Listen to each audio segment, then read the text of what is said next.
ফারুকের মা, ও ফারুকের মা। আরে আইতাছি গো। কি হইছে? এত জোরে জোরে চিল্লাতেছে, মাইকে শুনতাছ না? আর একটা খুশি খবর। আরে কি এর খুশি খবর? কি হইছে? আরে জমি রেজিস্ট্রেশন করে এলাম। জমি রেজিস্ট্রেশন করে এলেন মানে? কি কম? আরে ওই আমরা দুদিন হজ করতে যাবো না, ও এই হুজুরে কইলো ইমাম সাহেব যে হজ করতে যাওয়ার আগে জমি জমায় ঝামেলা শেষ করে দেন না, যার যার নামে লিখে দিন। বলামাই না, খুবই ভালো কথা। তাহলে তো ব্যবস্থা করাই লাগে জমি জমা দেওয়ানোর দিকে। তা আমি আবার ঝামেলা মুক্ত হওয়ার জন্য ওই যে ফারুক আছে না আর শিমুল, ওই দুজনের নামে লিখে দিচ্ছি ঝামেলা মুক্ত। এটা আপনি কি করেন? ফারুক আর শিমুলের নামে লেখা দিচ্ছেন মানে? আপনি যার একটা মাই আছে এটা খেয়াল নাই? ওর নামে দিবেন না? ওর বিয়ের সময় দেখি কত লক্ষ টাকা খরচা করছি তুমি দেখো না? তা আবার ও আসবে যাইবে খাইবে লইবে, কোনো সমস্যা আছে? হ্যাঁ আপনি সব কি করেন? বিয়ের সময় কার টাকা খরচ না হয়? আপনি দুই ছেলের যে বিয়ে করেছেন ওর টাকা খরচ হয়েছে না? হ্যাঁ হয়েছে। তাহলে আমার মেয়ের বিয়ে দিচ্ছেন একটা মাত্র মেয়ে, টাকা খরচ করে বিয়ে দিবেন না? ওর হক আছে না এই বাড়িতে? আর ওর হলে সে মানুষ আর ও হলে মেয়ে মানুষ। এই মেয়ের ঘরে যখন আমাকে নায়নাতপুর হইব তো হ্যাঁ আই দুত্তর হিসেবে এই যে আমাকে হেন যে জমি পাবো হেন যে জমি পাবো আপনার রায় ঝামেলার মধ্যে ফেলাই দেবো। তুমি কি আপনি কেমন মানুষ, কেমন বাবা কোন তো? নিজের জন্মযাত্রা বাবা হইয়া আপনি যদি মেয়ের ঠকান তাহলে ও শ্বশুর বাড়ি থেকে ঠকবো না? আরে আপনারা আমাকে মেয়ে করে এত ঠকান কেন? আরেকটা কথা, আপনি তো দুই ছেলের নামে সব দিয়েছেন। হ্যাঁ আমি যে আপনার স্ত্রী, এই বাড়ির যে চাইরানি হকদার আমি, হ্যাঁ। আমার নামে কি দিছেন? আরে ছেলেরা তো তোমার পয়সা টুকরা, কেন ছেলেরা কি তোমার খাওয়াইবো না মনে করছো? কি বলো না তুমি? আপনার যে উড়নচন্ডী কথা না, কোন দেশে দেখছেন যে ছেলেরা সবসময় বাবা মারে টানে? দেখছেন কয়জন টানে? আর তুমি পাগল হয়ে গেছো বুঝছো? আমার সন্তান ওই রকম সন্তান না, আর 10 জনের সাথে তুলনা করো না। আপনার সব কথা আমি শুনছি, এবার আমার সাফ সাফ কথাটা শুনেন। আপনি যদি আমার মায়েরে আর ছেলে করে সমান সমান করে ভাগ করে সম্পদ না দেন তাইলে আমি আপনার সাথে হজে যাবো না, আর আমাকে হজ হইবো না। এটা আপনার আমি 100% গ্যারান্টি দিলাম। এই একটা বেজাল মধ্যে ফেলাইছে আমারে। তোমার এই বুদ্ধি কে দেয় তোমার মাথার ভিতরে? কেউ দেয় না, কেউ দেয় না। আমি মা, আমি ওকে জন্মদাত্রী মা। আমি যদি আমার 3 সন্তানটা সমান চোখে না দেখি তাহলে মানুষ ওকে সমান চোখে দেখবো? শুনেন, আমার মাইয়ারে সব সম্পত্তি সমান সমান করে দেন, তারপর আমি হজে যাবো। আরে আমার মা এই ছোটখাটো বিষয় নিয়ে মাথা কামায় না। তুমি মায়ে যদি খুশি থাকে এই বিষয়ে তাহলে তোমার কোনো আপত্তি আছে? আপনি ঠিক কইতাছেন? হ্যাঁ। আমার মাইয়া খুশি থাকবে? মায়ে যদি খুশি থাকে তোমার তো কোনো সমস্যা নাই। ঠিক আছে, কোনো সমস্যা নাই। আগে আমার মায়ের লাগে আমি কথা বলবো, তারপরে আচ্ছা। এছাড়া আমি আর হজে যাবো না। আপনি কোনো ব্যবস্থাও করেন না। আচ্ছা এই শোনো, তোমার মায়ের কাছে ফোন দাও। আরে একটু করে বাবা আমাকে 2 ভাইয়ের নামে সহায় সম্পত্তি যা সব লিখে দিছে। কিন্তু ভালো কথা। তুই বাবার বুদ্ধি দিছ এই কাজ করার জন্য। হ্যাঁ, বাবারও বয়স হয়েছে, বাবাও বেশি দিন বাঁচবে না। পরে বাবা যদি হুট করে মারা যায় তোমার আমার মধ্যে সম্পত্তি নিয়ে বেজাল হবে। তার চেয়ে ভালো বাবাকে বললাম, বাবা আমাদের সম্পত্তিগুলো লিখে দাও আগে। তা আমাদের সম্পত্তি যে লিখে দিলে আমাদের তো একটা বোন আছে, তার হকটা দিতে হইব না?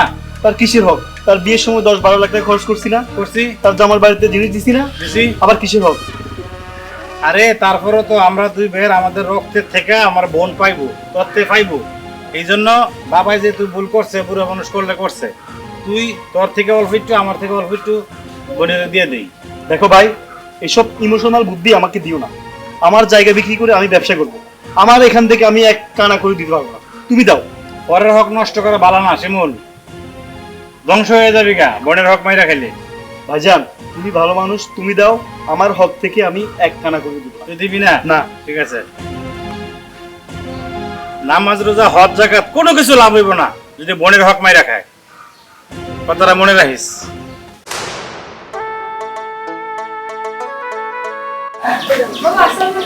ওয়ালাইকুম আসসালাম। কেমন আছিস মা? এই তো বাবা ভালো আছি। কল দিছিলে কেন বাবা? মা তোরে অনেক দিন ধরে দেখি না, তাছাড়া মা নিয়ত করছি যে তোর মা আর আমি হজ করতে যাব। ভালো কথা তো, যাও। কবে যাবা? জামু মা, ওই তো তা তো তোরে জানাই দিই তারিখ পড়লে হজের, হ্যাঁ ওই আগামী মাসে 10 তারিখে তারিখ করতে পারে। হ্যাঁ তা এখন কত হলে কি মা, আমার জন্য এই বাপটার জন্য একটু দোয়া করিস না। দোয়া অবশ্যই করবো বাবা, আমি তো তোমাদের একটা মাত্র মেয়ে, তাই না? জি মা। দোয়া অবশ্যই করবো। মা তো ওই আমি একটা কাজ করি বলছি আর কি। এখন মা ওই যে বিশেষ সম্পত্তি ছিল এটা তোর 2 ভাইয়ের নামে লিখে দিয়ে গেলাম আর কি। এখন তোর কি মা কোনো আপত্তি আছে? অবশ্যই আছে বাবা, আমি কি তোমাদের সন্তান না? অবশ্যই দুই ভাই তোমাদের ছেলে হইতে পারে, আমি কি তোমার মেয়ে না? তাহলে আমার তো অধিকার আছে। আরে মা, তুই যে সামান্য ভুলটা এই বুড়া বাবার ধরবি, এই জিনিসটা আমি বুঝতে পারি না রে মা। দেখো বাবা, আমার স্বামীর বাড়ির হাজার থাকুক সম্পদ, আমার বাবার বাড়ির অধিকার তো আমার আছে, তাই না? শোনো মা, তোমার আমি দোয়া করে যাই, আল্লাহ তোরে বড় করবে, ধন সম্পত্তি দিয়ে তোরে আল্লাহ বড় দিয়ে দেবে আল্লাহ রহমতে। ঠিক আছে বাবা, তোমাদের দোয়া পাইছি, যেহেতু তুমি দুই ভাইয়ের নামে সম্পদ দিয়ে দিছো, আর কি করব, আমি তোমার জামাইকে বুঝাই বলবো, থাকো তুমি, তাহলে আমি চলি। আরে মা মা মা শোন, মা শুনে যা, এদিকে আয়। কেমন আছো মা? তুই আমার লগে দেখা না করে চলে যেতেছস, আপনি আমার ডাক দিবেন না? কি মা, মন খারাপ? মন খারাপ হবো না, বলো। আপনার কইছিলাম না, আপনি এটা কি করছেন? একবার ওর মুখের দিকে তাকাই দেখেন তো, কত আদর করে ওরা লালন পালন করছেন। একটু আগে না আপনার আমি কইছি যে স্বামীর বাড়ির হক আমার চাইরানি, সেটা তো আমার বাগে লাগবে না, তাহলে ওর স্বামীর বাড়িতে তো চাইরানি পাইব। কোনোদিন যদি ওর মাথা তুলে দাঁড়ানোর মতো একটু শখ লাগে, তখন কই দাঁড়াইব কর? ও তো মুখ খুলে স্বামীর কইতে পারবো আমার বাপের বাড়ি থেকে এইটুকু আসছে, ও সন্তানকে দেখাইতে পারবো যে আমার বাপের বাড়ি থেকে এইটুকু দিছে। এই কাজটা কেন করছেন আপনি? আমি তো এত চিন্তা করে দেখিনি। ও মা, তুমি ছিলে না? আরে বোকা মাইয়া, আমি যদি থাকতাম তাহলে কি হইতে পারতো? কোনোদিনই পারতো না। তুই কোনো চিন্তা করিস না, আমার দুইটা ছেলে যেমন, তুই আমার কাছে তেমন। আমি তুই কি আমার তোমাদের কাছে মেয়ে না? সবচেয়ে বেশি। আমি কি তোমাদের মেয়ে না? তুই তো আমার কলিজার টুকরা, আমার লক্ষ্মী। শুনেন, আপনি কালকে যাইয়া ওই দলিল ফালাই দিন, ফালাইয়া আমার 3 বাচ্চা নামে সমান সমান এইটুকু সব সমান সমান করে দিয়ে আমার ছেলেরা, আমার মেয়ে ওইখান থেকে যদি দাম করে কিছু দেয়, সেই টাকা দিয়ে আমরা হজে যাবো, তাইলে হজ পুরো নেবো। বুঝতে পারছেন? আর একটা কথা, আমার 2 ছেলে আর মেয়ে আছে তো সামনে, ওদের সাথে আলোচনা করবেন, ওরা সবাই মিললে যদি টাকা দিয়ে আমরা হজে পাঠায়, তাহলে আমরা হজে যাবো, নইলে আমরা হজে যাবো না। বুঝতে পারছেন? আসলে তুমি ঠিকই কইছো, এত তো চিন্তা ভাবনা করে আমি দেখিনি। ও মা, শুনো, বাইরের টাকা লাগবে না, আমি আমার সম্পদ দিচ্ছি তোমাদেরকে হজে পাঠাবো। কোনোদিনও না, ওই সম্পদ আমি কোনোদিন বেচতে দিব না। আমার নাতি নাতনি থাকবো না, ওরা দেখবো ওর নানার বাড়ি থেকে কত কিছু পাইছে। ঠিক আছে, আমি ঘরে চলেন, ঘরে চলেন, খালি পন্ডিতি করেন আমার নাচে গিয়ে।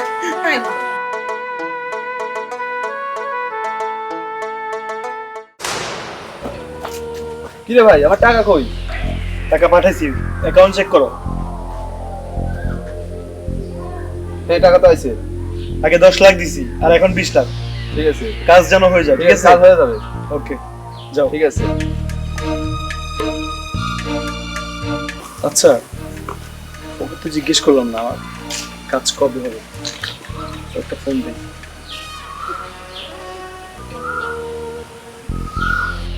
কি ব্যাপার, ফোন অফ কেন?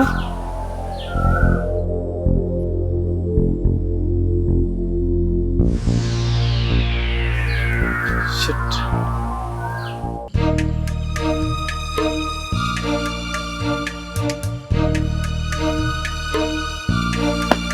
আরে ভাই, কই থেকে আইলেন? এই তো ইয়ারফোন গেছিলাম। এয়ারপোর্ট? হ্যাঁ, এয়ারপোর্ট কেন? ওই যে আমার বন্ধু আছে না, হ্যাঁ, বন্ধু ফ্যামিলি সহ এয়ারপোর্টে পৌঁছে দিয়ে আর বিদেশ যেতেছে। বুঝলু মানে কি জাহাঙ্গীরের ভাই বুঝলু? হ্যাঁ হ্যাঁ, কেন কিসে? কি বলেন না বলেন, সে বিদেশ যাবে কেন? আরে আমি উঠে দিলাম, তুমি কেটেছো কেন? আরে তার তো আমি 30 লাখ টাকা দিছি, সে আমার শোরুমের মাল আইনা দিবে, সেগুন কাঠের ফার্নিচার আইনা দিবে, বাইরের দেশ থেকে মাল ইম্পোর্ট করবে, সে বিদেশ যাবে কোথেকে? আরে মিয়া, তুমি তো এটা ব্যাক কর, ওরা তুমি চিনো না? ওই বিশ্ব বাটপা, বিশ্ব সিটার, ও পুরা ফ্যামিলি লয় বিদেশে আছে। তোমার টাকা দিব করতে পাগল হয়েছে। কি কর আপনি, আমার তো সব শেষ। ঠিক আছে, আমি গেলাম।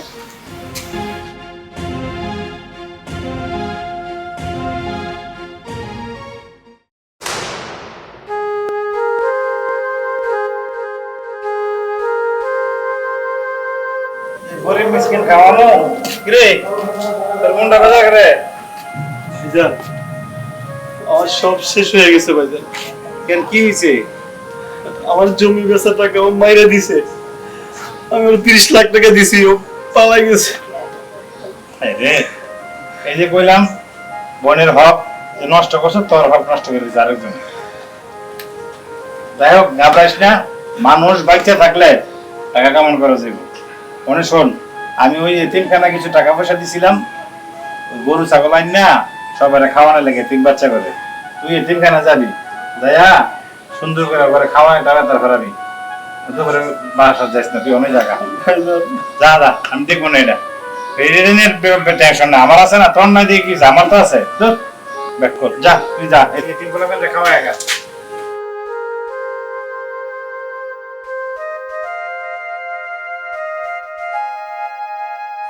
আসলে অন্যায়ের কোথাও মাপ হয় না।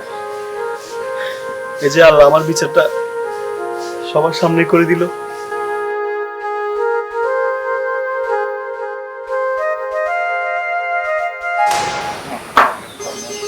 আপনি অফিসে মালগুলি পাঠাবেন, আমি সব দিলাম। আচ্ছা আসছি তুমি? মন খারাপ কেন? বাবা আছে না, 2 ভাইয়ের নামে সম্পদ লিখে দিছে।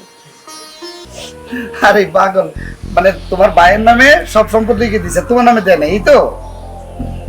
পাগল তো দেখেন, আমি কি তোমার বাবার সম্পত্তির আশা করি? আমার কি কম আছে বলো? তাই নাকি? আমার যা আছে তাই তুমি চিরজীবন খাইলেও শেষ হবে। এই নিয়ে মন খারাপ করবে। বাবা মা যা করে মনে রাখবা, সবসময় ভালো করে, ঠিক আছে? তোমারই তো বাবা। হ্যাঁ, চলো আসো।